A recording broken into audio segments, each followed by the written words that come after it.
All right, y'all. So KevOnStage was on the Joe Budden podcast.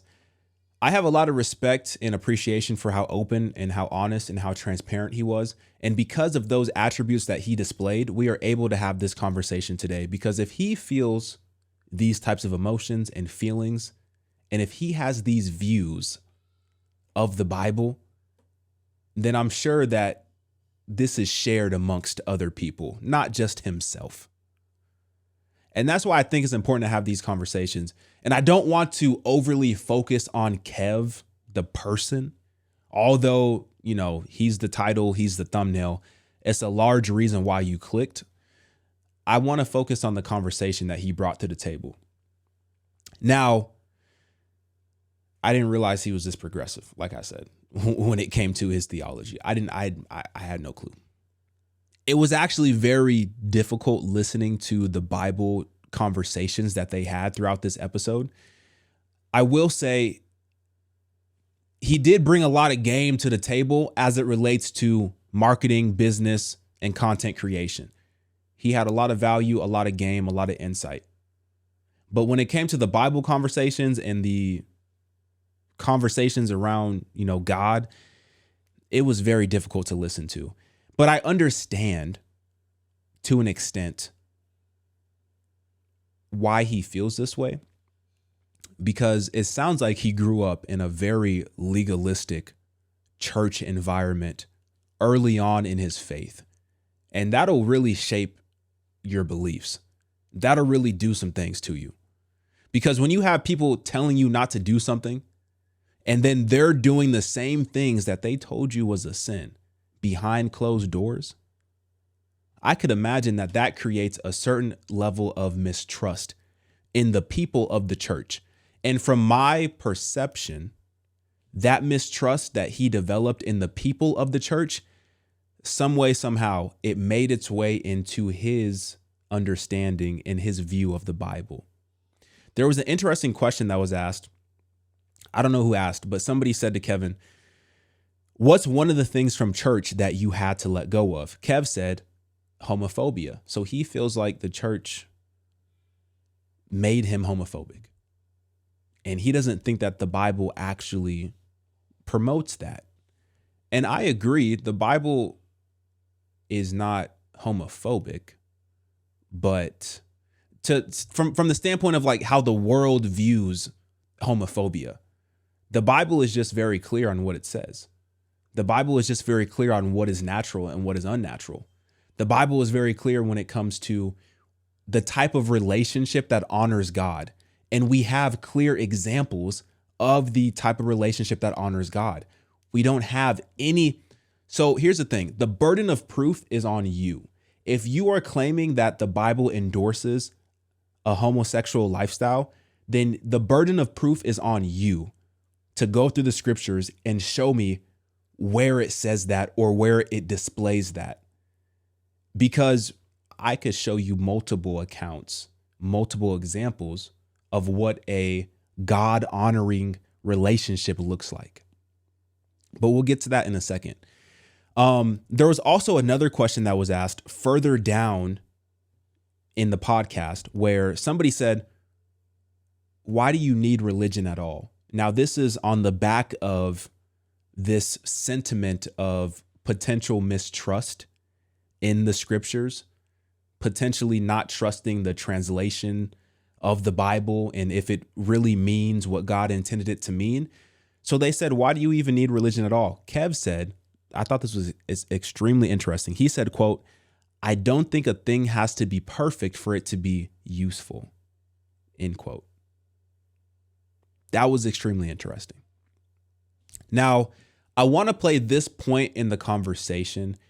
This is where Kev is talking about tattoos, but they get into a bigger conversation about sexuality and specifically Sodom and Gomorrah. And I want you to listen and I want you to tell me what you think. All right, y'all, this is actually me from the future. I just posted the video. The Joe Budden podcast will not allow me to show you the clip. I apologize. Kev said that he listens to a theologian. The theologian said that we are misinterpreting the story of Sodom and Gomorrah. It's not actually about condemning homosexuality, but it's based on the fact that they were trying to sleep with angels, and that was the primary problem. And then Mark Lamont Hill said that the moral of the story is that we need to be hospitable to strangers. And that's why God did what he did, which is crazy. Anyway, that's what he said. I'll still link the clip in the description for those of you who want to watch it.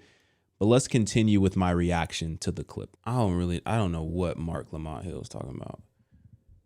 He said the moral takeaway from that is to be welcoming to strangers. So if we go to Genesis 19, right, verse 4, let's read the account and then we'll look at it from other viewpoints as well within Scripture. So Genesis 19:4 says, "But before they lay down, the men of the city, the men of Sodom, both young and old, all the people to the last man surrounded the house." So let's just kind of look at what's going on. Everybody, all the men, young and old, are surrounding the house. Every man and boy, grandpa, they all surrounded the house. All of them. All of them. And they called to Lot, "Where are the men who came to you tonight?" That's very significant. They didn't say angels. They didn't know that they were angels. They had no idea that they were angels. The angels were in the appearance of men.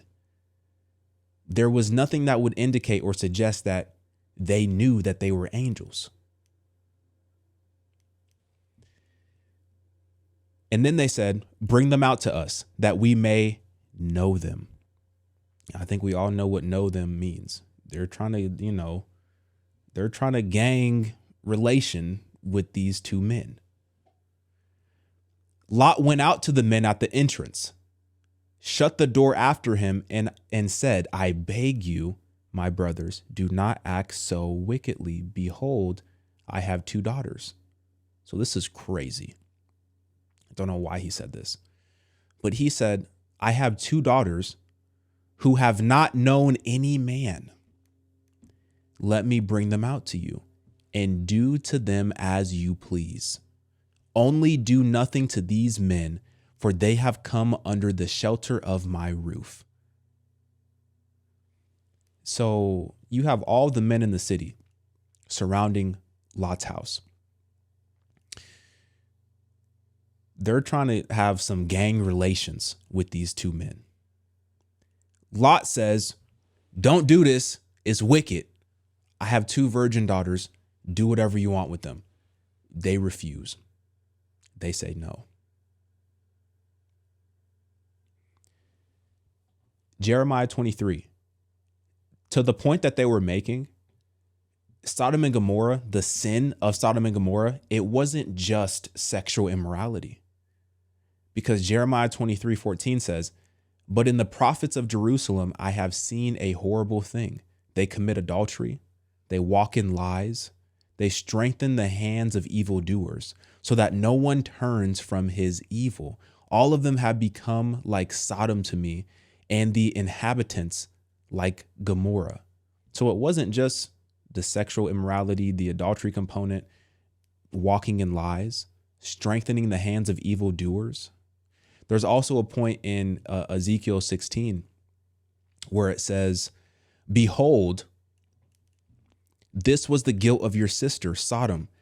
She and her daughters had pride, excess of food, and prosperous ease, but did not aid the poor and the needy.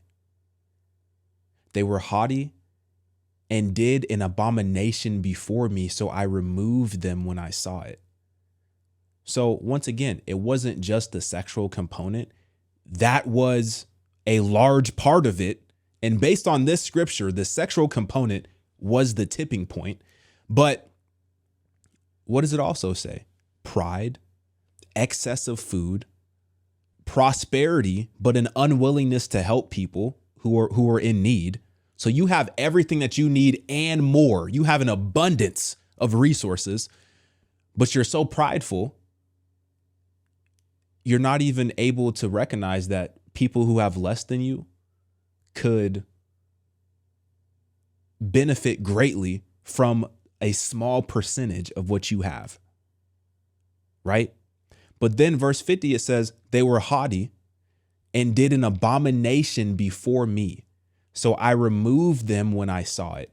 I think what is being spoken of is exactly what went down in Genesis 19. This is the abomination, which prompted the removal when God saw it, was all the men, young and old, all the men in the city gathering around to have gang relations with these two men, right?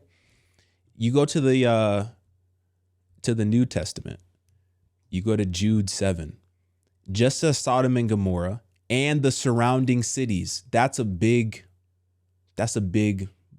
part right there. Because if you're saying that, oh, it's because they wanted to have relations with angels, well, they didn't know that they were angels. And so why would God also eliminate the surrounding cities if it was just from the simple fact of them wanting to have relations with angels? That would mean that the angels would have had to appeared in the form of angels to the surrounding cities as well, which is not indicated or suggested in the text. Just as Sodom and Gomorrah and the surrounding cities, which likewise indulged in sexual immorality and pursued unnatural desire, serve as an example by undergoing a punishment of eternal fire. So, pursued unnatural desire. So this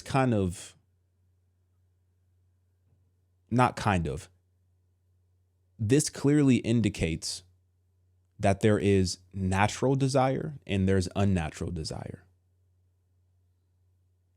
And you also see this in Romans chapter 1, verse 36, where it says, for this reason, God gave them up to dishonorable passions. For their women exchanged natural. It will be, you know how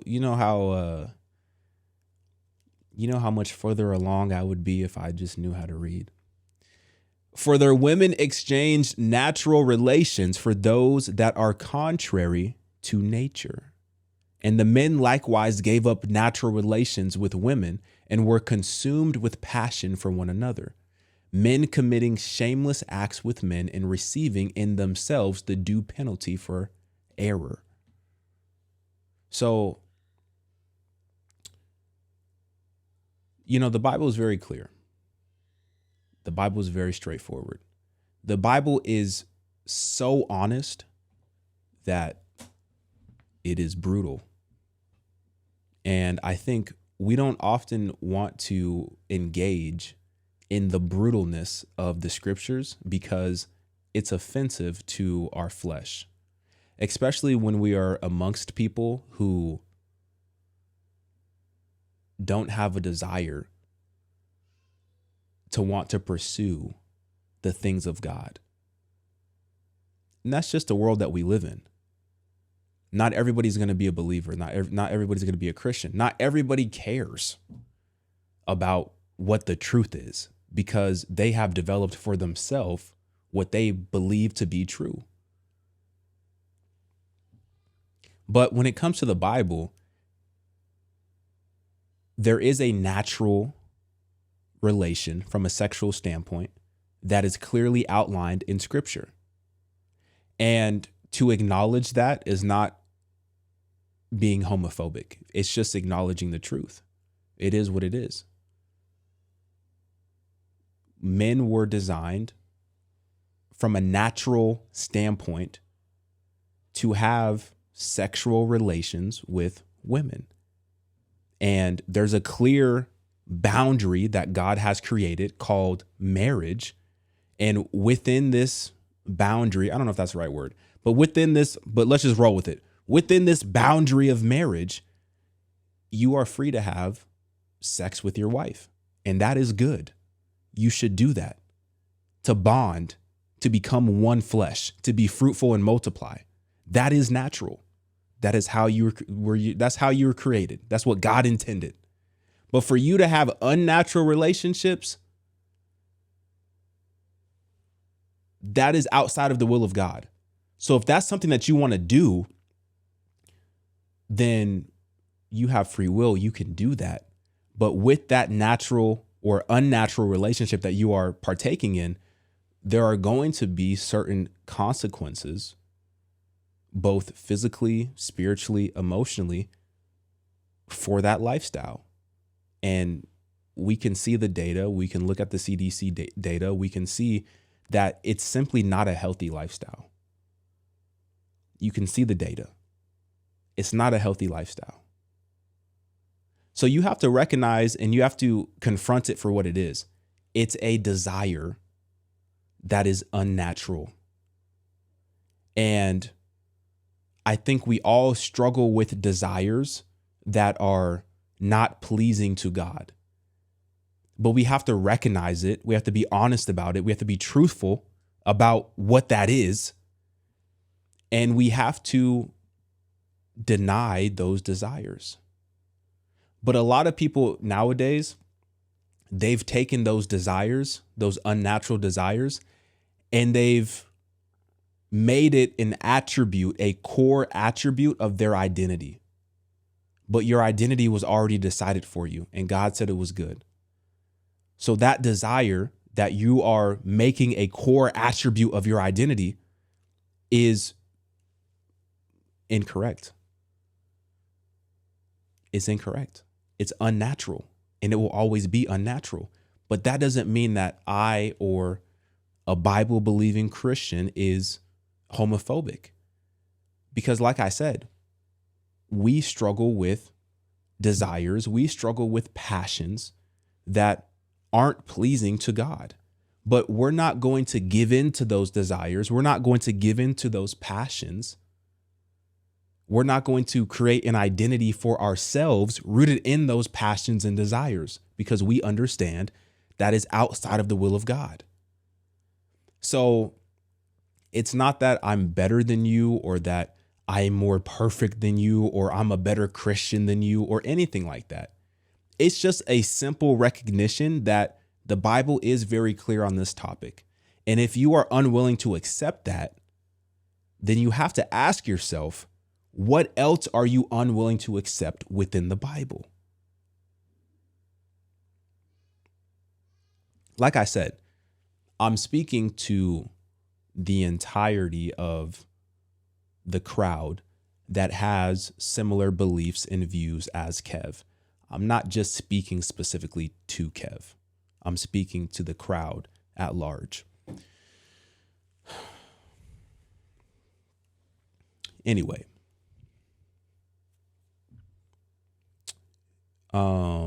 what do you guys think? Get in my comments, like this video. I'm out, y'all.